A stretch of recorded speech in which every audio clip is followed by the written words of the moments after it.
जेवरात का दर्जा रखते हैं।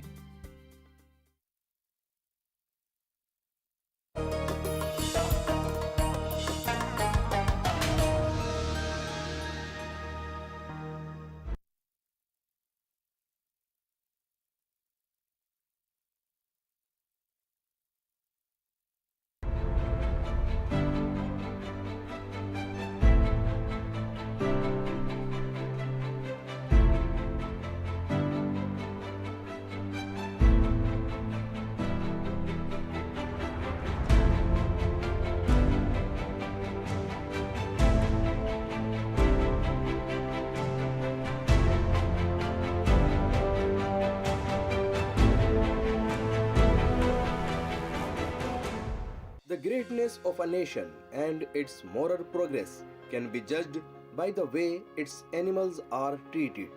ये अल्फाज महात्मा गांधी के हैं, जिसके मायने हैं कि किसी कौम की अजमत और उसके आला अखलाक का अंदाजा इस बात से लगाया जा सकता है कि वहाँ जानवरों के साथ कैसा सलूक किया जाता है। गांधी जी के नजरियात को कानूनी शक्ल देने में जिस एक्ट को अहम माना गया वो है the prevention of cruelty to animal act 1960। इस कानून का मकसद जानवरों के तई बर्बरियत और जुल्म को रोकना और जानवरों को गैर जरूरी दर्द या तकलीफ देने की रोकथाम से मुतालिक एक निजाम बनाना है। इस कानून में जानवरों के साथ किए जाने वाले जुल्म को वाज़ेह तौर पर बताया गया है। इसके तहत जानवरों के साथ किसी भी तरह की ज्यादती को जुर्म माना गया है, जिसमें सजा के तौर पर जुर्माना या कैद या फिर दोनों हो सकते हैं।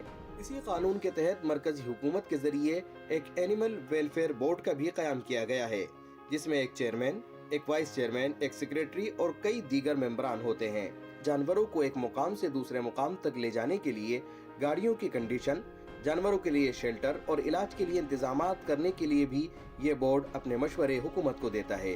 जानवरों के साथ अच्छा रवैया अख्तियार करने के लिए कौमी सतह पर वेलफेयर बोर्ड लोगों को बेदार करने की जिम्मेदारी भी निभाता है।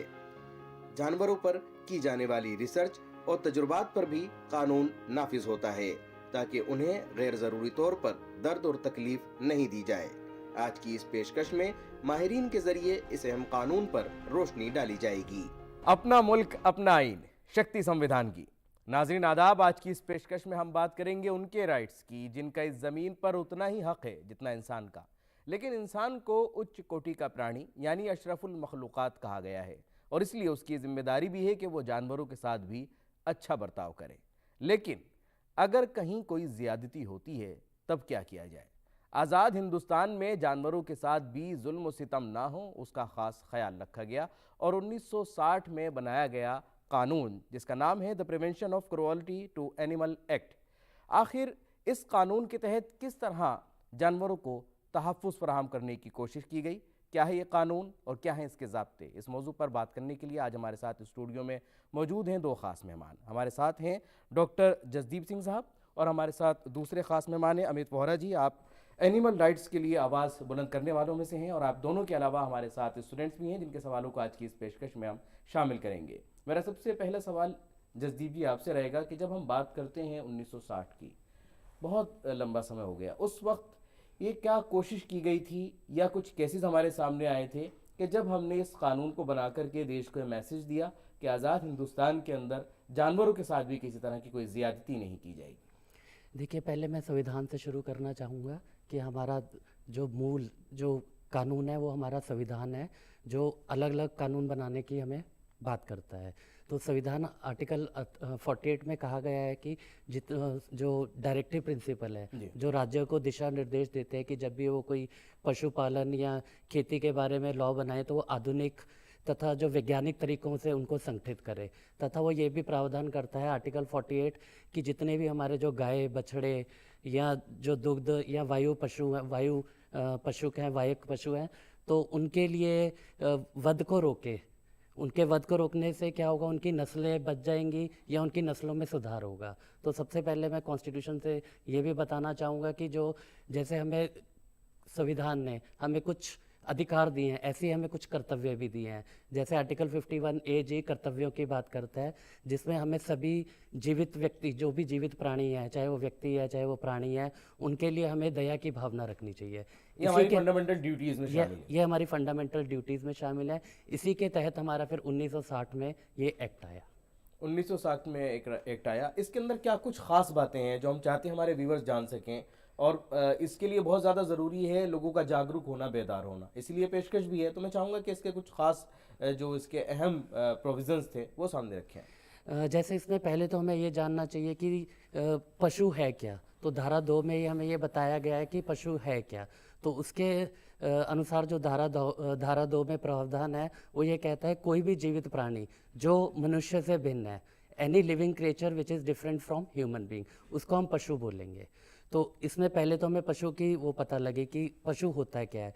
फिर हमारे सेक्शन 11 में हमें ये बताया गया है कि पशुओं के प्रति क्रुएलिटी कम माना जाएगा।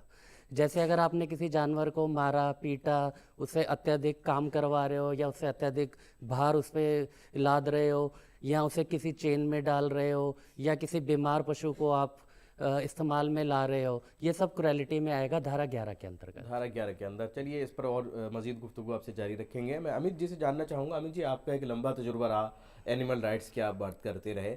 जब हम क्रुएल्टी की बात करते हैं, ज़्यादती की बात करते हैं, तो किस तरह की ये ज़्यादती होती है जानवरों के साथ, और जिस पर ये रोक लगाने की कोशिश की गई थी 1960 में?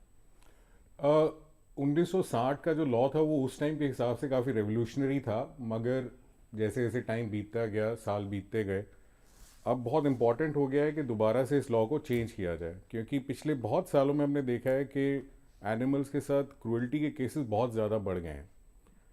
RWAs सोसाइटीज़ में बहुत जनरली हम केसेस देखते हैं। अभी एक रिसेंटली केस था जहाँ पर एक आदमी ने एक लेडी को मना किया कि आप लिफ्ट में अपने डॉग के साथ नहीं जा सकते। तो ये तो बहुत ही कॉमन सा केस है। लेकिन बहुत सारे केसेस ऐसे भी आते हैं सामने बार बार जहाँ पर लोग जानबूझकर एनिमल्स को मार देते हैं क्योंकि उनको वो एनिमल्स पसंद नहीं है। एनिमल्स की आंखों में सलाखें मार दी गई हैं। हमारे पास ऐसे ऐसे केसेस भी आए हैं। छोटे छोटे पपीज़ को ज़िंदा जला दिया गया है। और ये बहुत सारी चीज़ें अगर आप सोशल मीडिया पे जाएंगे तो बहुत इजीली ये वीडियोस वगैरह सब कुछ अवेलेबल है जहाँ पे आपको क्रूल्टी दिखेगी एनिमल्स के अगेंस्ट। अब धीरे धीरे लोगों में अवेयरनेस थोड़ी पहले से बेटर आ गई है। पहले इतनी नहीं थी और अभी भी बहुत प्रॉब्लम्स हैं कि फंडिंग की इशू तो है ही एनिमल वेलफेयर में, बट अभी भी लॉज जो हैं वो बहुत लैक्स हैं। 50 रुपए की पेनल्टी आप दे के छूट जाते हैं अगर आप किसी जानवर को मारते हैं। तो 50 रुपए की पेनल्टी से तो कोई किसी को डर लगता नहीं और कोई भी आसानी से दे देगा। अब ज़रूरी ये है कि इन लॉज को स्ट्रिक्ट किया जाए, पेनल्टीज बढ़ाई जाएं, और जब तक लोगों में डर नहीं बैठेगा तब तक सोच नहीं बदलेगी कि ये भी एनिमल्स भी हमारे इकोसिस्टम के लिए कितने ज़रूरी हैं। और ये सिर्फ डॉग्स या कैट्स के बारे में बात नहीं है, सारे एनिमल्स हमारे इकोसिस्टम के लिए ज़रूरी हैं। हर एनिमल का एक रोल है हमारे इकोसिस्टम में, और ये बहुत ज़रूरी है कि इस टाइम पे इसको चेंज किया जाए और फंडिंग आए, बहुत ज़्यादा ज़रूरी वो भी है। अवेयरनेस धीरे धीरे आएगी। अवेयरनेस हम एक्सपेक्ट करें कि आज कल या परसों में आ जाए, वो तो होगा नहीं। लेकिन जब इस तरह के केसेस आपके सामने आते हैं तो सबसे पहला रिएक्शन क्या होता है कि इंसान कहाँ जाए कंप्लेंट करने के लिए? चाहे वो कहीं किसी पालतू जानवर के साथ कोई ज्यादती देख रहा हो, या कहीं कोई आवारा पशु जो होते हैं उनके साथ कोई ज्यादती देख रहा हो। उस सिचुएशन में हमारे देश का कोई भी व्यक्ति अगर देख रहा है तो क्या कर सकता है वो? सबसे पहला काम आप कर सकते हैं, पुलिस में आप कॉल कर सकते हैं। पुलिस लॉज ऑलरेडी एग्जिस्टिंग हैं, चाहे वो थोड़े इतने स्ट्रिक्ट नहीं हैं। लॉज एग्जिस्टिंग लॉज हैं, सुप्रीम कोर्ट की जजमेंट्स हैं, AWBI की गाइडलाइंस हैं जो क्लियरली डिफाइन करती हैं कि किस केस में, किस सिनेरियो में पुलिस को एक्शन लेना है या अथॉरिटीज़ को एक्शन लेना है, या फिर क्या चीज़ अलाउड है और क्या चीज़ अलाउड नहीं है। सो अगर आप कोई एनिमल क्रूएल्टी का केस देखते हैं या कुछ ऐसा आपके सामने आता है तो सबसे पहले आप पुलिस को अप्रोच करिए, और साथ साथ हो सके तो अपने आसपास की एनिमल वेलफेयर ऑर्गेनाइजेशन को भी अप्रोच करिए, बिकॉज उसमें आपको लोग ऐसे ज़रूर मिलेंगे जो इन केस अगर पुलिस एक्शन नहीं ले रही है तो वो आपकी हेल्प कर पाएंगे with lawyers and other things के उसके अगेंस्ट एक्शन लिया जाए। गोल्डी मीट मटन मसाले, जो आपके हाथ का मटन खाए जिंदगी भर आपका हो जाए। जहाँ जाए रिश्ते बनाए गोल्डी मसाले। इन मामलों में हमने देखा कि अक्सर हमारी जो अदालतें थीं उन्होंने भी अपने रिमार्क्स दिए, उनके भी जो है बीच में हमारे पास इस तरह की भी खबरें आई कुछ। अगर मैं लैंडमार्क डिसीजंस की बात करूं कोर्ट्स की, तो अदालतों का क्या कहना है जसदीप जी? ऐसे एक 2014 में केस आया था एम नागराज का। जैसे सर ने भी कहा, एक डर होना चाहिए। मैं ये कहता हूँ कि हमारे अंदर एक संवेदना भी होनी चाहिए जानवरों के प्रति। तो एम नागराज में जो मौलिक अधिकार हम मनुष्यों को दिए गए हैं, वो कुछ जानवरों को भी दिए गए। उसमें कहा गया कि कुछ जानवरों को भी स्वतंत्रता है। जैसे उसमें कहा गया कि जो जानवर है उनको भूख व प्यास से मुक्ति की स्वतंत्रता है। उसमें ये कहा गया कि जो भय और संकट से मुक्ति मिलनी चाहिए जानवरों को, उसकी स्वतंत्रता है। उसमें ये कहा गया कि जानवरों अपने जो वेदनाएं हैं उनको व्यक्त कर सकें, उसकी स्वतंत्रता है। ऐसे ही उनको कोई डर का माहौल ना हो, इन चीज़ों की स्वतंत्रताएं प्रदान की गई एम नागराज केस में 2014 के अंदर। यही सारी प्रोविज़न जो एम नागराज केस में कहा गया था वो आगे के अमेंडमेंट के लिए भी प्रपोज्ड है। कोर्ट ने दिशा निर्देश दिए गए थे कि जो न्यायपालिका ने जो भी ऑर्डर पास करती है, जो हमारे पार्लियामेंटेरियंस है लॉ बनाए। अब 2022 में वो एक बिल लेके आए हैं जिसके अंदर ये प्रावधान है। इसके अंदर ये प्रावधान है। अभी अमित जी ने कहा कि जुर्माना बहुत कम है। मैं जुर्माने के बारे में भी आपसे जानना चाहूँगा, कितना जुर्माना आखिर रखा गया अगर कहीं इस तरह के कुछ सामने आते हैं केसेस? तो देखिए, पहले क्या था जुर्माना, जैसे अमित जी ने बताया, पहले क्या था 25 रुपये से लेके 50 रुपये तक। अगर आप दोबारा फिर कर रहे हो तो 50 से 100 रुपये तक जुर्माना। बहुत कम जुर्माना था, जो अब 75,000 रुपये तक हो सकता है। प्लस अगर जो एनिमल को आप अत्याचार कर रहे हो वो मर जाता है या कुछ हो जाता है, उसकी वैल्यू ज़्यादा है, तो वेटरनिटी जो डॉक्टर है उसके ऑफिसर जो हैं उनके रिकमेंडेशन पे ज़्यादा जुर्माना भी लग सकता है। क्या सिर्फ जुर्माना ही इसके अंदर एक समाधान दिया गया, या कुछ जैसे अक्सर ऐसा भी होता है कि या तो इतना जुर्माना या फिर इतने साल की कैद, इसमें कुछ इस तरह का कोई इंतजाम है या नहीं है? हाँ, जो पुराने लॉ थे उसमें 3 महीने तक की सज़ा थी, जिसको अब बढ़ा दिया गया है। अब 5 साल तक की भी सज़ा हो सकती है। ऐसे ही प्रावधान हमारे जो आईपीसी की धारा है 428, सेक्शन 427, 428 उसमें भी है। अमित जी, क्या लगता है कि जब आप इस तरह की बात करते हैं या कहीं कंप्लेंट की बात आती है, कहीं आस पड़ोस में जब झगड़ा होता है इस तरीके का, कंप्लेंट से क्या लोगों में वाकई डर पैदा होता है कि नहीं, अब एनिमल्स की भी जो है वो राइट्स हैं और हमें उसको वायलेशन नहीं करना चाहिए? आज के टाइम पे ये कहना डर पैदा होता है शायद गलत होगा। आज के टाइम पे इतना डर नहीं है, अनलेस अगर आपने किसी के अगेंस्ट कंप्लेंट किया और वो कंप्लेंट पुलिस ने टेकअप कर लिया, तो लोगों को वो 50 रुपए के जुर्माने का तो डर नहीं है, बट उनको सिर्फ ये डर है कि हमें कोर्ट जाना पड़ेगा, पुलिस के पास धक्के खाने पड़ेंगे। सिर्फ इस बात का डर है, संवेदना नहीं है। तो वो डर, थोड़ा संवेदना तो धीरे धीरे आएगी, क्योंकि संवेदना आप किसी लॉ से नहीं ला सकते जी। डर आता है लॉ से, डर आएगा, उसके बाद आपकी जो अगली जनरेशन आएगी शायद उसमें एक संवेदना होगी, क्योंकि वो एक डर बैठ के आगे बढ़ता जाएगा। दुनिया भर में ऐसे ही होता है। तो अगर डर नहीं है तो फिर कुछ आप कर नहीं सकते, और आसान नहीं है इन केसेस को लड़ पाना।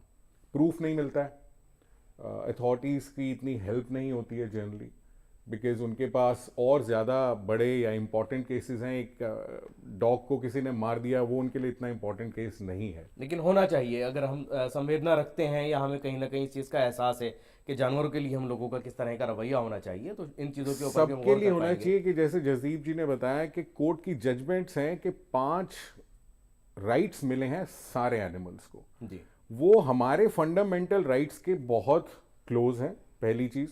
दूसरी चीज़, सुप्रीम कोर्ट की भी जजमेंट्स हैं जिसमें कहा गया है कि हर मनुष्य को, हर सिटीजन ऑफ इंडिया को ये राइट है कि वो एक एनिमल अपने पास रखे और उसको ध्यान रखे, उसका पालन पोषण करे।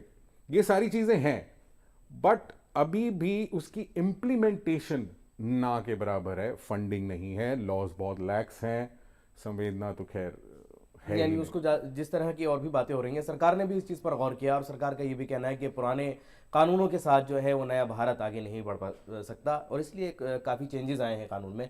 जसदीप जी, आप भी रिसर्चर रहे हैं, अक्सर हमने देखा है मेडिकल रिसर्चेस के अंदर पहले जानवरों पर रिसर्च की जाती है।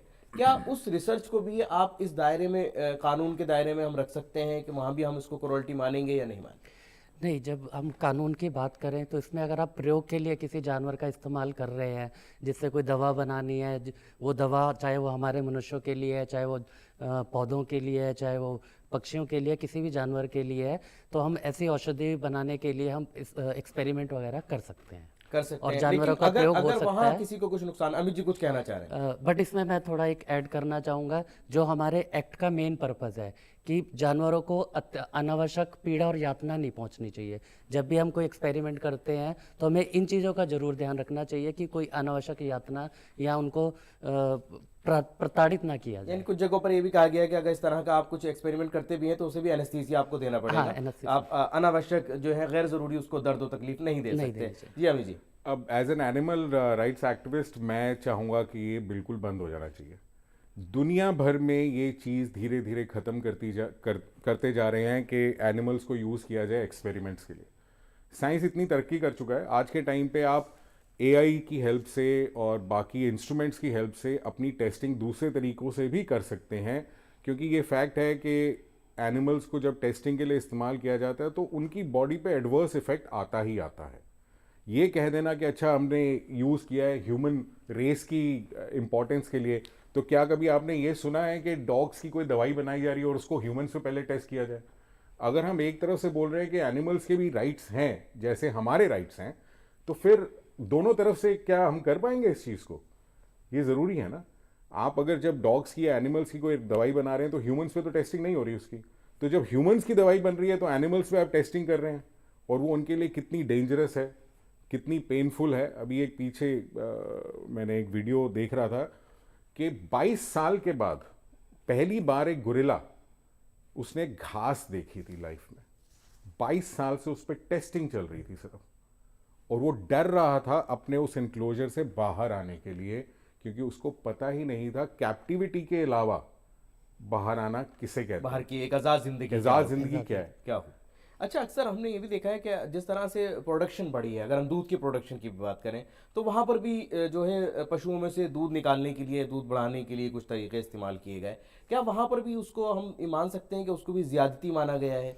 धारा 11 के अंतर्गत इसको भी क्रुएलिटी माना गया। अगर आप कोई इंजेक्शन देते हो जिससे दूध ज़्यादा आ जाए तो ये भी एक अपराध की श्रेणी में आता है इस एक्ट के अंतर्गत। इस एक्ट के अंदर। अच्छा, कुछ अमित जी, कुछ हमारे यहाँ कुछ ऐसे शोबे भी हैं जैसे मदारी हैं, उनका काम जानवरों के साथ ही देखा जाए तो रोजगार उनका जुड़ा हुआ है, तो वहाँ भी क्या हमने कुछ रिलैक्सेशन दिया है या वहाँ भी हमने इसको माना है कि नहीं, अब वो भी इसका इस्तेमाल नहीं कर सकते इस चीज़ के लिए? ये चीज़ भी रुकनी चाहिए। और कुछ साल पहले तक इंडिया के अंदर आपने सबने देखा होगा डांसिंग बियर्स होते थे। वो अपने साथ काला भालू लेके घूमते थे जो उसको नाचता था और उसको नचाते थे म्यूजिक पे, व्हाटएवर। वो चीज़ ख़त्म कर दी गई है, अनलॉफुल है। इसी तरह से स्नेक चार्मर्स भी अनलॉफुल हैं, मदारी भी अनलॉफुल हैं। होता आज भी काफ़ी हद तक है, बहुत। अब दिल्ली में शायद आपको ना दिखे, बड़े बड़े शहरों में ना दिखे, लेकिन छोटे शहरों में आज भी ये चीज़ें होती हैं क्योंकि लोगों में अवेयरनेस है ही नहीं। लेकिन हाँ, ये मेरा बहुत क्लियरली मानना है कि ये सब चीज़ों पे कंप्लीट बैन होना चाहिए। इसके अलावा अब as an animal rights activist I will say कि जो एनिमल्स को यूज़ किया जाता है सामान ढोने के लिए, वो काम भी रुकना चाहिए, टांगे रुकने चाहिए। आज से बहुत साल पहले तक दिल्ली में टांगे होते थे, और ये मैं आपको फैक्ट्स बता रहा हूँ, डॉक्यूमेंटेड फैक्ट्स हैं कि वो जो टांगों के घोड़े होते थे वो बहुत जल्दी मरते थे, क्योंकि कोई दवाई थी नहीं, कोई वेट सेटअप नहीं था जी, कि जहाँ पे हॉस्पिटल्स हों या डॉक्टर्स हों जाके जो उनका इलाज कर पाएँ। सो हमारी ऑर्गेनाइजेशन ने पहले ही वो मूवमेंट की थी कि हमने इन टांगे वालों को, और वो करते क्या थे, जब भी उनका कोई घोड़ा बीमार पड़ता था तो उसका इलाज तो वो करवाते नहीं थे, वो उसको कहीं पे मरने के लिए छोड़ दिया करते थे। अच्छा, अक्सर हमने देखा है जैसे बैलगाड़ीज होती हैं उनके ऊपर बहुत ज़्यादा सामान लदा हुआ होता है, क्या इसको भी हम कहीं हमने माना है इस कानून के अंदर कि बहुत ज़्यादा उसके ऊपर हम सामान नहीं डाल सकते, बहुत ज़्यादा बोझ नहीं डाल सकते? कहीं पे आई थिंक ये प्रोविजन डाला गया है कि वो क्रूएल्टी के अंदर माना जाएगा, मगर मेरा ये मानना है कि इसको आप क्वांटिफाई नहीं कर पाएंगे, ये इम्प्लीमेंट कभी नहीं हो पाएगा। आप कैसे क्वांटिफाई करेंगे कि ये सामान ज़्यादा है या कम है? मेरे लिए हो सकता है वो ज़्यादा हो, लेकिन जिसकी वो बैलगाड़ी है वो बोलेगा नहीं जी ये तो बहुत कम है, इसके लिए तो आसानी से ले जाएगा। तो मेरा ये मानना है इसको कंप्लीटली बैन कर देना चाहिए। इस लॉ के अंदर ये एडिशन लाना चाहिए कि इन चीज़ों को, घोड़ा गाड़ी या टांगे या बैलगाड़ी जिसके अंदर सामान लादा जा रहा है, या लोग उससे ट्रांसपोर्टेशन की तरह यूज़ कर रहे हैं, वो इसको बिल्कुल कंप्लीटली बंद कर देना चाहिए। बट साथ साथ ये भी कहूँगा कि जिन लोगों का उससे काम चलता है, जिंदगी चलती है, उनके लिए भी सरकार को कुछ करना चाहिए। मैं ये नहीं कहूँगा कि आप बंद कर दें और उनको बेचारों को किसी बुरे हाल में छोड़ दें, लेकिन ये ज़रूरी है कि आप उनके लिए भी कुछ सोचें, उनके लिए मे बी उनको लोन्स दें ऑटो लेने के लिए या टैक्सी लेने के लिए, कुछ करें, ऑल्टरनेट निकालना पड़ेगा उसके अंदर। जल्दी इसके अंदर एक बोर्ड की बात की गई थी कि एनिमल वेलफेयर बोर्ड बनाया जाएगा कानून के तहत। उस बोर्ड की क्या जिम्मेदारियां हैं, क्या कुछ दिया गया उसको काम? ये धारा 4 में प्रोविज़न है कि उसमें एक animal welfare board of India बनाया गया, गठित किया गया है, और इसमें एक लंबी चौड़ी कमेटी बनाई गई है जिसके अंतर्गत 28 मेंबर आते हैं। उसका कार्य ये है कि अगर कोई संस्था जो जानवरों के प्रति जागरूक है या उसके प्रति काम कर रही है या लोगों को अवेयर कर रही है, उनको फंड प्रोवाइड करना, या जो भी हमारे एग्जिस्टिंग लॉज हैं उनमें कुछ कमी है तो उसके बारे में सरकारों को बनाना, उसमें अमेंडमेंट करवाना, और जितने भी ऐसे कार्य हैं जो वेलफेयर से रिलेटेड है, जो जानवरों के प्रति हमें कहीं ना कहीं उनके भले के लिए है, उन सबको एग्जीक्यूट कराने का काम ये बोर्ड का है। उन सबको एग्जीक्यूट कराने का काम बोर्ड का है, और भी इससे मुतालिक जो मालूमात है वो हासिल करते रहेंगे। डिस्कशन जारी रहेगा, और अब एक छोटे से ब्रेक के बाद अब हम सवाल जवाब के दौर को शुरू करेंगे।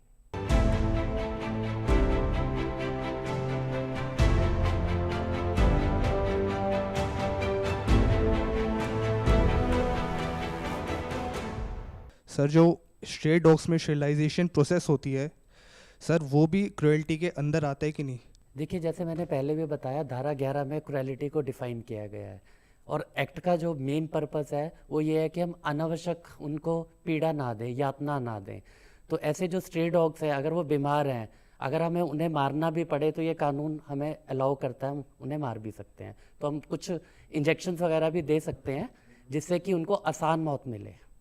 इसमें मैं थोड़ा आपका क्वेश्चन जो था उसमें एक्सप्लेन कर देता हूँ। जब आप न्यूट्रिंग की बात करते हैं तो उसका बेसिकली मतलब होता है कि वो आगे रिप्रोड्यूस ना करें। न्यूटर करने का मतलब ये नहीं है कि उनको आप मार डालें, चाहे ह्यूमेन तरीके से। न्यूटर करने का प्रोग्राम होता है, एबीसी प्रोग्राम्स चलाए जाते हैं। न्यूटर इसलिए किया जाता है उनको ताकि वो आगे रिप्रोड्यूस ना करें, और यही एक बहुत इकलौता इफेक्टिव तरीका है इंडिया की डॉग्स की, बेसिकली डॉग्स की स्ट्रे डॉग्स की पॉपुलेशन को कम करने का, क्योंकि एस्टिमेटेड 6 करोड़ से ज़्यादा स्ट्रे डॉग्स हैं इंडिया में। 6 करोड़ से ज़्यादा ये एस्टिमेट है। अगर ये 10 करोड़ भी कहीं पे पहुंच जाए तो कोई बहुत बड़ी बात नहीं होगी, एक अंदाजे है, इसके अंदाजा है जी। और न्यूटर अगर आप जानना चाहें कि कितने किए जाते हैं तो मैं आपको बता सकता हूं, शायद 1% के आसपास भी नहीं होते हैं पूरे साल में भी। और जब तक आप उनको न्यूटर और वैक्सीनेट नहीं करेंगे तब तक ये पॉपुलेशन बढ़ती रहेगी। दूसरी एक प्रॉब्लम जो स्ट्रे डॉग्स की सबसे ज़्यादा बात की जाती है कि स्ट्रे डॉग्स के बाइट्स बहुत हैं, बहुत लोगों को काट लेते हैं जी, और लोगों को इंजेक्शन लगवाने पड़ते हैं। अब अगर ये न्यूट्रिंग प्रोसेस और वैक्सीनेशन प्रोसेस अच्छे तरीके से किया जाता है तो जो आज के टाइम पे हेल्थ प्रॉब्लम्स आती हैं स्ट्रे डॉग्स के बाइट्स की वजह से, वो 99% तक कम हो जाएंगी। मेरा सवाल है कि जो ब्रीडर्स होते हैं वो आजकल एनिमल्स की बहुत ज़्यादा एक्सेसिव ब्रीडिंग कराते हैं, तो इस पे कुछ लिमिट भी होनी चाहिए। जी, दोनों के लिए सवाल है। पहले अमित जी से रिएक्शन चाहूँगा, उसके बाद जसदीप जी से। हम लोगों का मानना है कि ब्रीडर्स को बैन कर देना चाहिए, क्योंकि हमारे पास रेगुलरली इतने बुरे केसेस आते हैं कि ब्रीडर्स ने इतनी एक्सेसिव ब्रीडिंग करवाते हैं कि डॉग्स की या तो डेथ हो जाती है 4 या 5 साल में, या फिर उनकी इतनी बुरी हालत हो जाती है फिजिकली कि वो उनके अब काम के नहीं रहते तो उनको उठा के बाहर फेंक देते हैं। मेरा नाम टी त्रिशा है। मेरा क्वेश्चन ये है कि जो स्लॉटर हाउस में एनिमल्स के साथ होता है वो एनिमल क्रूएलिटी नहीं है, और उनकी सफरिंग कैसे रिड्यूस की जा सकती है? क्या लॉस निकलने चाहिए उनकी सफरिंग को रिड्यूस करने के लिए? जी, जसदीप जी और अमित जी दोनों के लिए सवाल है। एक्चुअली जैसे मैंने पहले भी बताया कि एक animal welfare board of India गठित किया गया है। वो सारे दिशा निर्देश वो देता है। वो देखता है कि अगर कोई एनिमल स्लॉटर है तो वहाँ पे प्रॉपर उनका जो रख रखाव है या वहाँ पानी की सुविधा, हर चीज़ उनको, चाहे आप किसी को, जैसे मैं बार बार एक ही बात को बोलूँगा कि हमारा जो एक्ट है उसका मेन पर्पज़ है अनावश्यक पेन ना हो। गुड आफ्टरनून सर, मेरा नाम नवजोत सिंह है। ये जो धार्मिक स्थल है वैष्णो देवी, केदारनाथ, हेमकुंड साहब, वहाँ पे जो खच्चर घोड़ों के जो उन पे अत्याचार हो रहा है, जो उनसे ज़बरदस्ती माल ढोया जाता है, उस पर क्या गवर्नमेंट की नज़र पड़ती है? बहुत सारे पहाड़ी इलाकों के अंदर इनका इस्तेमाल होता है जब हम जाते हैं तो। आप बिल्कुल ठीक बोल रहे हैं कि बहुत सारी रिलीजियस पिलग्रिमेजेस में घोड़ों का इस्तेमाल होता है, खच्चरों का इस्तेमाल होता है और बहुत गंदी ट्रीटमेंट उनको मिलती है। अब अगर आपको, जैसे मैंने पहले भी कहा था कि ट्रांसपोर्टेशन के लिए एनिमल्स को, गवर्नमेंट को ये बैन कर देना चाहिए कि एनिमल्स को आप ट्रांसपोर्टेशन के लिए इस्तेमाल नहीं कर सकते। कहना बहुत आसान है। अब अगर हम बात करें हेमकुंड साहिब की, केदारनाथ की या वैष्णो देवी की, तो जो वो रास्ते हैं वहाँ पर कार्स तो आप आसान चला नहीं सकते। कुछ बैटरी ऑपरेटेड कार्स वहाँ पे वैष्णो देवी में तो शुरू हो चुकी हैं, मेरे को पता है। तो आपको कोई ऐसा सोल्यूशन लाना पड़ेगा और ये सोल्यूशन एनजीओ सजेस्ट कर सकती हैं, आगे बढ़ा सकती हैं, बट आई थिंक इसके लिए लॉ गवर्नमेंट को लाना पड़ेगा। एंड आप ठीक कह रहे हैं कि बहुत बुरी तरह से ट्रीट किया जाता है, क्योंकि अभी हमने अपनी टीम भेजी थी अमरनाथ यात्रा के लिए, 15 दिन के लिए हमारी टीम वहां पर थी एंड बहुत बहुत बुरी तरह से ट्रीट किया जाता लेकिन है। जिम्मेदारी तो दोनों तरफ से, अगर सरकार की देखा जाए तो सरकार की भी जिम्मेदारी है और कहीं ना कहीं पब्लिक को भी खुद आगे आना पड़ेगा कि हम भी नहीं चाहते कि इनका इस्तेमाल किया जाए। लोगों ने भी एक रूटीन बना रखा है कि वहां तो ऐसे ही जाया जाता है। संवेदना नहीं है और संवेदना हो, लोग जागरूक हों, बेदार हों उसके लिए। इसी के लिए आज की हमारी ये पेशकश थी जिसके अंदर हमने ये तमाम बातचीत करी और आपने बच्चों के जो सवाल थे उसके भी जवाब दिए, उसके भी मैं आपका शुक्रगुजार हूँ। उम्मीद है कि जो हमारे व्यूवर्स ने, उन्होंने आज की इस पेशकश से ज़रूर कुछ ना कुछ फ़ायदा हासिल किया होगा और हमें ना सिर्फ एक दूसरे के साथ, जानवरों के साथ भी एक अच्छा बर्ताव करना चाहिए। कानून अपनी जगह है, लेकिन इंसानियत और एक इंसान का अखलाक वो अपनी जगह, उसका ख़ास ख्याल रखना बहुत ज़रूरी है। आज की इस पेशकश को हम यही मुकम्मल करेंगे। मैं अपने 2 ख़ास मेहमानों का और तमाम स्टूडेंट्स का बहुत बहुत शुक्रगुजार हूँ। हम फिर हाजिर होंगे किसी अलग मौजू के साथ। आपको छोड़े जाते हैं कानून से मुताल्लिक़ कुछ अहम मालूमात के साथ। इजाज़त दीजिए हमारी पूरी टीम को। आदाब।